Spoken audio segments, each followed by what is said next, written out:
அனைவருக்கும் வணக்கம். இது என்ன பூன்னு உங்களுக்கு தெரியுதா? இதுதான் தேங்காய் பூ.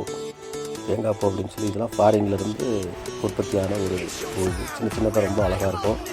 இது என்னென்னு பார்க்குறீங்களா? பச்சை கலரில் உங்களுக்கே தெரியும்.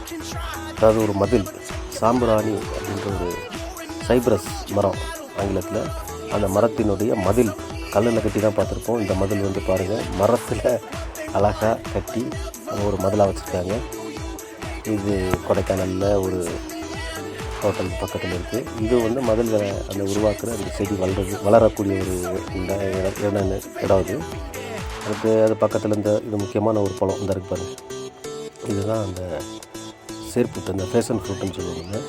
இது வந்து ரொம்ப சுகர், அந்த ப்ரெஷர்லாம் இருக்குது அப்படின்னு சொன்னால் அந்த பழத்தை சாப்பிட்டா ரொம்ப அந்த நோயை வந்து எதிர்க்கக்கூடிய ஒரு குணநலமுள்ள ஒரு மருத்துவ குணமுள்ள ஒரு பழம் இது. அதனால் இது நம்ம உடம்புக்கு ரொம்ப ஒரு வலிமையை தரக்கூடிய இது. நம்ம நேருக்கு தெரியும். ஓகே, லைக் பண்ணுங்கள், ஷேர் பண்ணுங்கள், கமெண்ட் பண்ணுங்கள், சப்ஸ்கிரைப் பண்ணுங்கள். தேங்க்யூ.